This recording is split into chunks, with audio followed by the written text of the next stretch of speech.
Welcome to XL London. This time next year, ABB FIA Formula E will return to race in the British capital.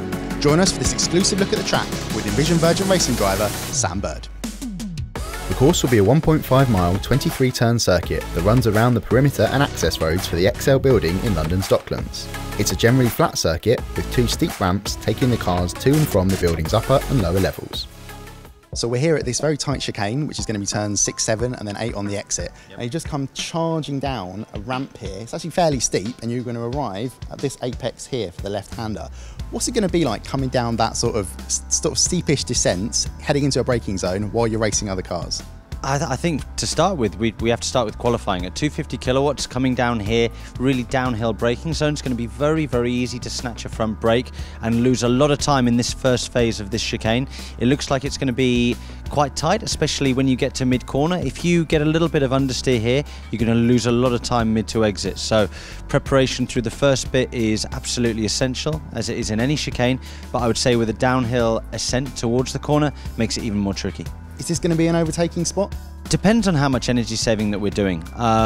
You could catch someone unaware, but I think that this corner is more about perfecting and getting the lap time right, not necessarily about overtaking. It is a kind of area where you can gain a couple of tenths on someone, but I don't think it's an overtaking zone. We're here at turn 9, which is a 90-degree right-hander. We've come through that very tight chicane where we think, it's going to be quite tricky, see what's happening there in the race. Now, the key here, I'm guessing, is going to be the exit there onto that long straight, because we've got a very key overtaking point down at turn 10. So what do you think is going to be the thinking in terms of qualifying the race? Yeah, I mean, now that we've walked down here from 6, 7, 8 and now here to 9, for me, it's quite evident that 6, 7, 8, you're going to be setting someone up to then getting a really good drive out of 9 and trying to force an overtake at the end of the straight here in towards turn 10. This corner looks like a typical Formula E kind of corner, medium speed, 90-degree corner, all about carrying the minimum speed, getting a great exit, and then hopefully getting a little bit of a slipstream effect into the next corner. And I believe the next one's going to be where the overtaking is going to be done. Or do you think maybe we might see someone try a little cheeky move just here if they think, I've got a good run there and I can maybe run them wide on the exit and they won't be able to get me back down the far end there? You could do, but the energy saving that you do here isn't going to be nowhere near as big as the energy save that people do at the end of the straight. So the lift and coast phase here will be quite small. These days it's getting harder and harder to overtake people because everybody's just getting so much better at the energy save phase. I would see this as an opportunity to get close and then utilize using the energy wisely at the end of the straight rather than forcing a move here and then having to defend down there as well, because then you lose in 2 areas. We've come down the long straight here and we're at turn 10 and we think there's going to be maximum high speed, big stop, where we're going to see lots of overtaking in the race. Yeah, I think so. It's not the longest straight, but it's just enough to have a sniff down the inside. It's a tight left-hand hairpin here, and the next corner will be a tight right-hand hairpin there. It reminds me a little bit of Santiago from 2019 season 5, where, overtaking could happen into the first one, not necessarily the second one, but for sure, so far, this is definitely the best opportunity to do some overtaking. Now, obviously, today, as we're here a year ahead of the event, you can't really see where the track's going to go, but it is going to loop back on itself. Do you think just maybe, as we saw in Santiago, there's quite a fair bit of action in the race at the final corner, a bit of contact, stuff like that. Could that be a potential flashpoint there, that second hairpin there? Yeah, I don't see why not, especially in the mid-pack early on in the race. If there's a lot of cars in a row, the chances are someone might hit someone who might hit someone, and it's a little bit like a concertina effect of people just bumping into each other. And then we saw a couple of people spinning because of that. People getting it wrong and then going wide. People get forced into the wall on the outside out of the next one. Yeah, that could happen, but in terms of pure overtaking, this corner where we're stood here, this is the one. Okay, Sam, so we've come down from the overtaking spots up there at turn 11 and 12. There's a little chicane that will take you out of that car park, and then you're onto this road as you come down here by the Prince Regent DLR station. Now, as we can see behind us, it's quite a pinch point there. It's going to be fairly narrow. So are you thinking it might be sort of just following each other through this long straight, setting up for the next braking point? I can imagine, yeah. So you've done your overtake into the main overtaking point there, the hairpin left. You've done the hairpin right. You've done a chicane.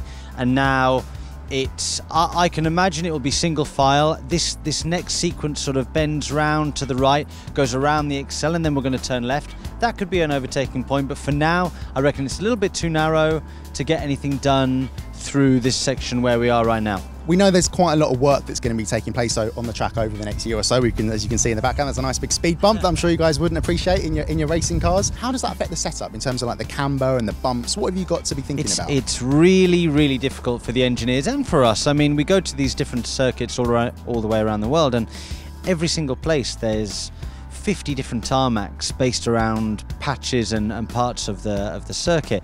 There's undulation, there's camber, there's some places there's concrete and tarmac. There's all things to look out for, and it's very difficult to extract the maximum out of a setup when all these things are happening. We have to compromise in some areas to get the best out of other areas.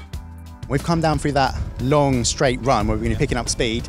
As you guys can see in the background there, we've got a hotel here. This time next year, the track, there's going to be lots of improvement work done, and it's going to lead us into this left-hander here, turn 16, which will take us onto the following sequence of corners. So by this point, you'll be doing fairly high speed. Yep. Potential overtaking point, or is it just another one about getting right for the next sequence? Exactly. I don't see this one as an overtaking point. I see it as an opportunity to get closer.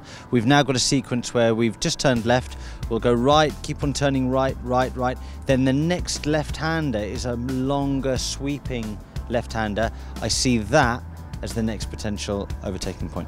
As you come up to that next sequence of corners, it's a series of sort of apexes going right. I imagined it as sort of Formula E's version of that turn 8 turn. Turkey. I thought you'd say that. I thought you'd say Turkey. How do you I think about see that? it's a little bit, you know the new sequence at New York? Yes. To end the lap where it turns right, right and keeps on turning right? It's a little bit similar to that. Slightly different radius, but similar feel. I get what you mean about Turkey, but slightly different speed level. And what's it like in the car for going through those sequences where you're sort of turning in the same sort of point, but you're hitting corner after corner after corner? Is that different from a normal Formula car to a Formula E car? No, it's very similar, although you're very conscious of the outside tyre temp. When you get after like probably the second apex, you'll be realising that the loaded rear tyre is probably screaming at you, not very happy. It's very hot, it wants to start sliding around a bit.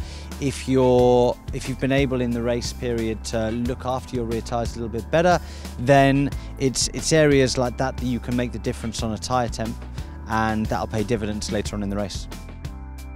Right, Sam, we're coming back now to the final sequence of corners. We've got a right-hander here that's going to take you up that very steep ramp. We're going to head back into XL. What is that going to be like in a Formula E car? Honestly, I have no clue what that's going to be like. When I saw it, I said to you, are we actually going to be driving like that? I couldn't quite believe it.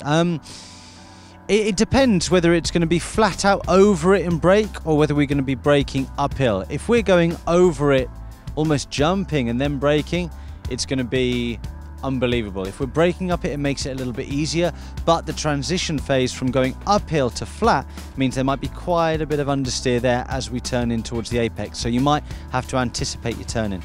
Now, Formula E's done undulating tracks before. I'm thinking Rome, Bern, where Formula E was recently. How much different is that? Is that the steepest you guys will ever have done? That's the Eau Rouge of Formula E so far. That's really, really steep, especially in such a small area. The gradient there is very, very high. I'm quite excited to give that a go. We haven't experienced anything like that yet in Formula E. Okay, Sam, we've now walked most of the track and we've finally come inside to this massive pool here at XL London. What do you think it's going to be like? I appreciate we're a year out and there's not all the grandstands and the pit garages and everything in place, but from your point of view, driving a Formula E car through this massive hall, what do you think it might be like? I mean, I've done the Autosport show before, and you know, you drive in the big hall there, and that's all fun. You've got a big arena, a big grandstand, lots of people, and it's really fun. Imagine that when you're actually doing it at a world championship level. It's going to be amazing. I think the whole concept here to race at XL, both inside and outside, is breaking boundaries. Nobody's ever done that before. No single-seater, certainly. So I'm excited to see what it's like. Now, we had a little bit of insight in sort of what it might be like to have everything set up indoors recently in Bern, where the paddock was for all the cars, and then you guys went down to the pits and did all the lap there. But here at XL London, it's going to be everything together in one site. We're going to have the E-Village, we're going to have the grandstands, you guys, the start-finish line, the track, the whole shebang, as it were. What do you think people coming to this event, what are they going to get out of it on that weekend? The good thing about Formula E is that it screams accessibility to the fans. You don't get that in many forms of motorsport these days. I feel like the fan, with the way that motorsport has gone, has to be a little bit removed from not the action, but in terms of seeing their favourite driver, meeting their favourite driver, getting to see the car. Especially in European racing, that's where it's gone. Formula E has torn that idea up, torn that concept up, and we're accessible. So fans here will be able to get close to the cars, get close to the drivers, teams, etc. And I think that it's going to be a really cool atmosphere. I think it's going to be very noisy. There's going to be lots going on, lots of things to do. Come down, come and have a watch. Now you've seen almost all of the track. Unfortunately, there's actually a show going on behind that wall over there, so we couldn't do the whole start-finish line today. What do you make of it? What, now you've sort of seen the way the corner's going to potentially go, but obviously we'll have the barriers, it might be a bit narrower. I'm sure it will look a lot prettier once all the work's been completed and everything's installed and up to Formula E's great standards. So what are you expecting now you've seen it? I mean, what I like so far is that there's many different kinds of corners, which is great. There are genuine overtaking opportunities, so long as they're wide enough for the current Gen 2 car. That's what's important, is overtaking and fighting and battles and things like that. So if it's wide enough, which I hope it will be in those certain areas, like turn 10, I believe, we're going to have a great race. It's going to be a great day. Excellent. And now obviously you've been in Formula E since the beginning, so you remember very well the Battersea races where you won a race in season 1. Obviously it's completely over the other side of the city out there in Battersea, but how does it compare? Is it a completely different event, one imagines? It's completely different to Battersea. Battersea was a very fast circuit with fast chicanes and high-speed corners, but my God, the camber on the road was crazy. I can remember they actually had to change the circuit going into turn 1, I think it was in season 1, day 1, and then grind the circuit down a little bit because we were taking off mid-corner due to a bump and the camber. Here, there's less camber. It is a bit bumpy in places, changes of tarmac. We don't know what's going to be new tarmac, what's going to be kept just yet. Presumably in here it's going to be nice and flat and smooth, so can ride heights afford to be lower?